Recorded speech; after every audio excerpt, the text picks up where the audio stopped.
প্রচুর প্রচুর কমেন্ট পেয়েছি যে sir West Bengal state university DSC 2 পেপারে অর্থাৎ এডুকেশন পেপারের একটি সাজেশন দিতে, যেটার হলো ডিএসসি 2।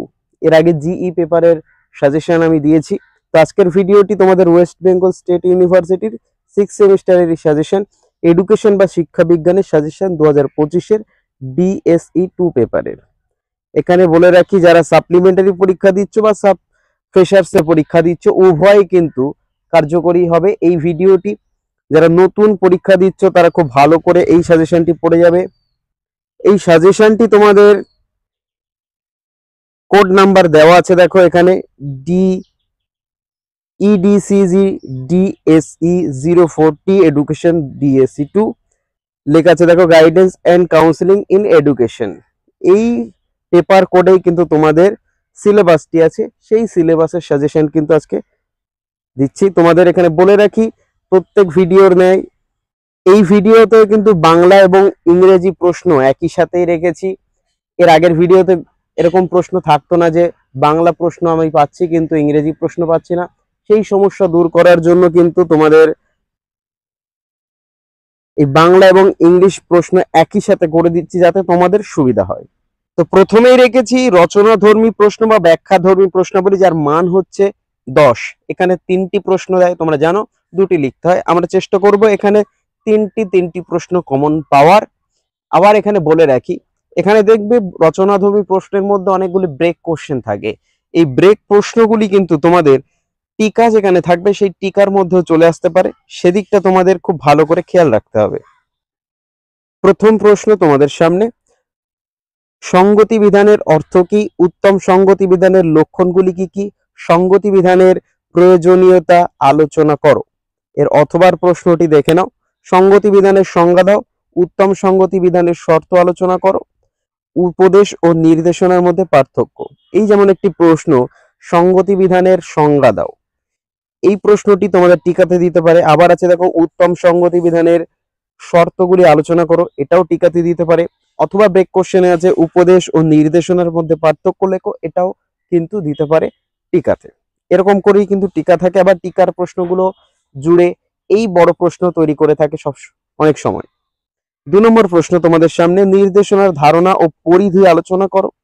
ব্যক্তিগত ও দলগত নির্দেশনার কার্যাবলীগুলি আলোচনা করো। এরপরে আসবো আমরা অথবার প্রশ্নে, নির্দেশনা কাকে বলে? শিক্ষামূলক নির্দেশনার সঙ্গে বৃত্তিমূলক নির্দেশনার পার্থক্য কি? বিদ্যালয় স্তরে বৃত্তিমূলক নির্দেশনার প্রয়োজনীয়তা আলোচনা করো। এটি গেল 2 নম্বর প্রশ্ন।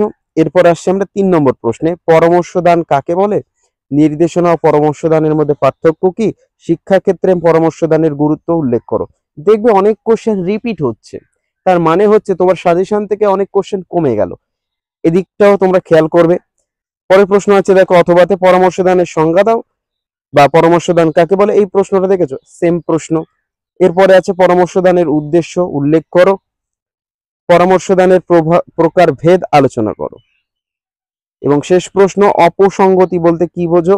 কৈশোরকালে অপসঙ্গতির কারণগুলি আলোচনা করো। ব্যক্তিগত পরামর্শ দানে যে কোনো 2টি সুবিধা ও অসুবিধা লেখো।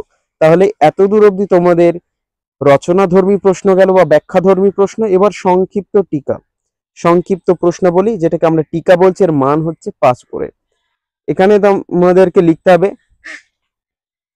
এখানে তোমাদের 5টা থেকে 6টি টিকা দেবে, সেখান থেকে 4টি টিকা অবশ্যই লিখতে হবে। তো এখানে থেকে একটু বেশি করে টিকা পড়তে হবে। প্রথম প্রশ্ন, নির্দেশনার গুরুত্ব। দেখবে যেখানে রচনাধর্মী প্রশ্ন আছে সেখানে এই টিকাটি আছে, তো এই টিকাটি কিন্তু তোমার কাছ থেকে কমে দাঁড়িয়ে একটু সহজ হয়ে গেল, আরো প্রশ্ন কমতে থাকছে।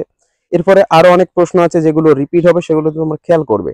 পরের প্রশ্ন, শিক্ষাগত নির্দেশনার প্রকৃতির উপর একটি সংক্ষিপ্ত টিকা লেখো। এরপরে প্রশ্ন, দলগত পরামর্শ দানের উপর সংক্ষিপ্ত টিকা লেখো। আমি যেমনটা বলেছিলাম যে টিকা, এই সমস্ত টিকাগুলো কিন্তু বড় প্রশ্নে চলে আসতে পারে, সেদিকেও তোমাকে নজর রাখতে হবে। পরে প্রশ্ন 3 নম্বর টিকা, নির্দেশনার প্রয়োজনীয়তা বা প্রয়োজনীয় তথ্যগুলি বিবৃত করো। এরপরে প্রশ্ন দেখো, প্রত্যক্ষ এবং পরোক্ষ পরামর্শ দানের পার্থক্যগুলি আলোচনা করো বা উল্লেখ করো। 4 নম্বর প্রশ্ন তোমাদের সামনে লেখা আছে দেখো, তথ্য সংগ্রহের কৌশল তথ্য সংগ্রহের কৌশল হিসেবে পর্যবেক্ষণ পদ্ধতির ওপর, বানানটি ভুল হয়ে গেছে, ওপর সংক্ষিপ্ত টিকা লেখো, এখানে টাকা হয়ে গেছে টিকা লেখো। পরের প্রশ্ন দেখো, পরামর্শ দানের প্রকৃতি আলোচনা করো। এরপরে আছে দেখো, কৈশোরকালে যে কোনো দুটি অসঙ্গতিমূলক আচরণের উল্লেখ করো।